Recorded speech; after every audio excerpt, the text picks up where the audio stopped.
Rancangan peraturan daerah Ranperda Desa Adat mulai dibahas oleh DPRD Provinsi Bali bersama tim ahli. Ranperda disampaikan eksekutif Desember tahun lalu.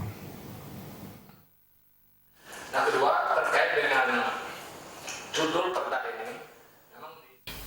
Ketua Pansus Perda Desa Adat Nyoman Parte mengatakan rapat ini merupakan rapat perdana dan belum masuk ke materi.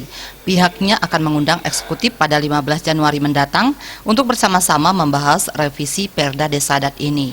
Menurutnya ada beberapa hal yang akan ditanyakan kepada eksekutif sebagai pengusul, yaitu tentang kedudukan Desa Adat, keberadaan MUDP, dan posisi Desa Adat dalam Perda ini agar memastikan Desa Adat lebih kuat.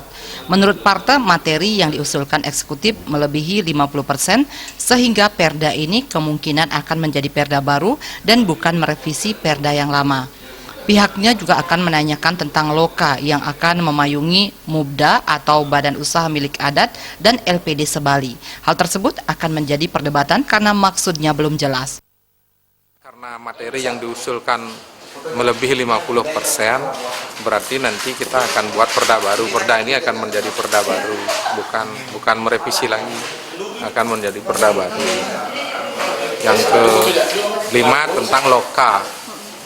tentang loka, jadi kan udah dibaca tadi tentang loka yang akan memayungi BUMDA, Badan Usaha Milik Adat, dan LPD Sebali.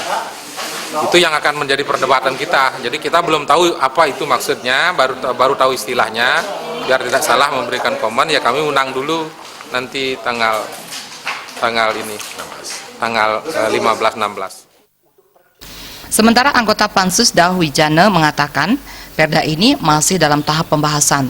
Setelah disahkan nanti, Perda ini diharapkan akan melindungi pemberdayaan adat itu sendiri. Jangan sampai Perda ini justru melemahkan atau mempersulit gerak langkah Desa Adat, karena Desa Adat menurutnya dalam gerak dan langkahnya cenderung mengutamakan fleksibilitas. Ketika nantinya dirinci, jangan sampai menimbulkan kesusahan Desa Adat dalam melaksanakan tugas-tugas adat, budaya, dan agama. Nah, ketika nanti itu rigid, sulit mengatur, kan nanti malah menimbulkan kesusahan.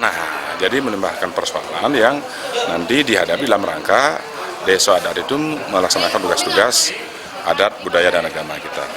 Itu semangatnya. Sehingga dengan demikian, tadi saya lihat juga banyak hal pokok pikiran yang sudah tadi juga disampaikan menyangkut tentang LPD. Dan kemudian secara substansi kita menginginkan bahwa karena ini Perda Desa Adat, harus lebih banyak mengatur tentang keseimbangan daripada konsep perayaan Pawongan Pelemahan. Kan itu memang inti yang dihadapi oleh Desa Adat kita. Dahwijana menambahkan jangan sampai ketika Perda ini diatur, Desa Adat kehilangan posisi independennya. Selama ini hal yang dibutuhkan justru independensi Desa Adat, karena Desa Adat merupakan lembaga otonomi. Perda ini nantinya mampu memayungi Desa Adat, bermanfaat dan demi kemajuan Desa Adat. Angga Ratana, Bali TV.